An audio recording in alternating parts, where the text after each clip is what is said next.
I want full transparency on the vaccine. One of the problems is the way he's playing with politics. He said so many things that aren't true. I'm worried if we do have a really good vaccine, people are going to be reluctant to take it. And so he's undermining public confidence. But pray God we have it. If I could get a vaccine tomorrow, I'd do it. If it cost me the election, I'd do it. I think that we have learned since this pandemic started, but really before that, that there's very little that we can trust that comes out of Donald Trump's mouth. I will say that I would not trust Donald Trump, and it would have to be a credible source of information. I will not take his word for it. He wants us to inject bleach. No, I will not take his word. Should immediately apologize for the reckless anti-vaccine rhetoric that they are talking right now, talking about endangering lives, and it undermines science. And what's happening is all of a sudden you'll have this incredible vaccine, and because of that fake rhetoric, it's a political rhetoric, that's all it is, just for politics. We're going to have a vaccine very soon, maybe even before a very special date. You know what date I'm talking about? Joining us now, senior White House correspondent for HuffPo's S.V. Date. He's author of the new book titled The Useful Idiot, How Donald Trump Killed the Republican Party with Racism and the Rest of Us with Coronavirus. SV, good morning. Let me just ask you about the book as someone who's covered this White House on the inside for now 3.5 years and watched up front, sometimes in the briefing room, sometimes with notable questions that you've asked the president himself, specifically about coronavirus, as you have in the title of your book. When did you first suspect or first realize that this was not a White House, or at least a president that was taking this crisis seriously? Right. Well, I think that would have been in the third week of January when he got on TV and said, this is all under control. We stopped it from coming in from China. There's one case. I think that was at Davos when he said that.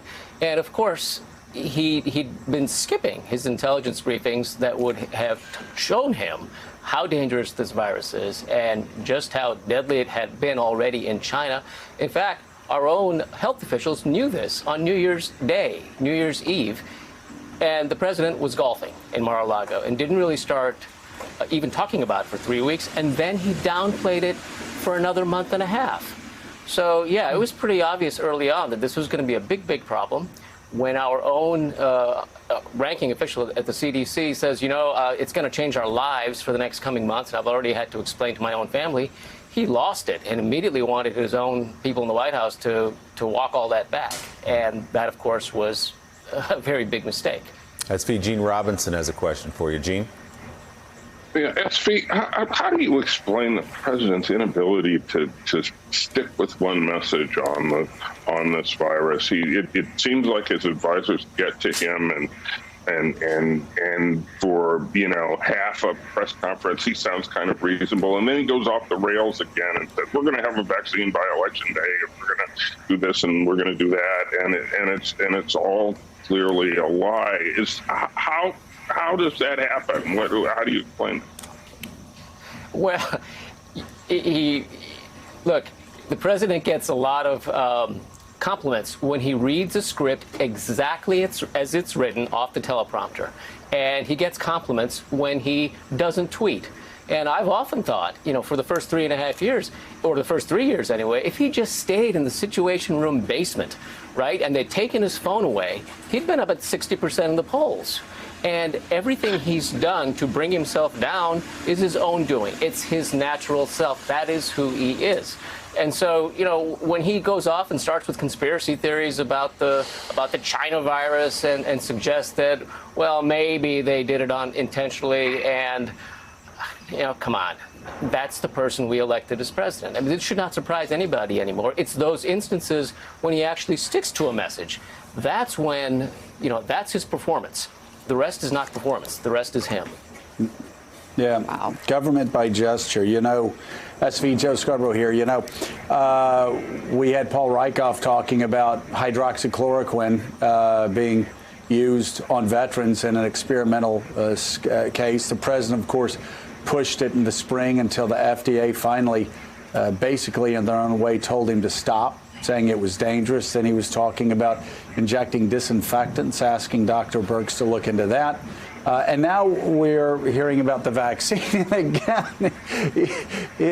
He's so crude in the way he does it. Obvious. He is so obvious. As Ann Applebaum says of would-be autocrats, they don't even try to disguise their intentions. He's talking about a vaccine by a very special day before the election. I went to get a checkup last week with my doctor, who just looked at me with sort of a wry smile and say, you know, they told me to be ready for a vaccine by early November. And he just rolled his eyes. He said, they're just dreaming. This is a joke. Who are these people?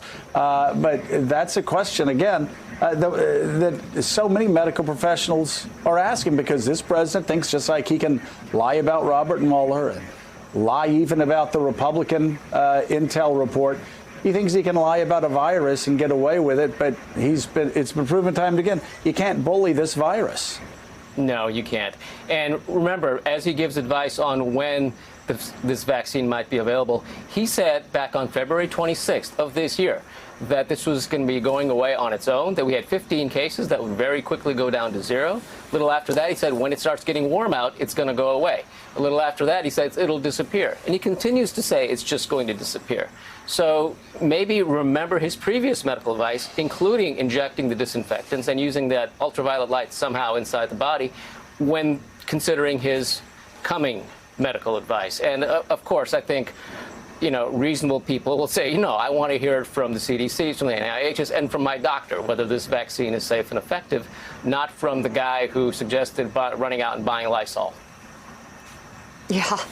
The new book is The Useful Idiot: How Donald Trump Killed the Republican Party with Racism and the Rest of Us with the Coronavirus. SV Date, thank you very much. Thanks for checking out MSNBC on YouTube, and make sure you subscribe to stay up to date on the day's biggest stories. And you can click on any of the videos around us to watch more from Morning Joe and MSNBC. Thanks so much for watching.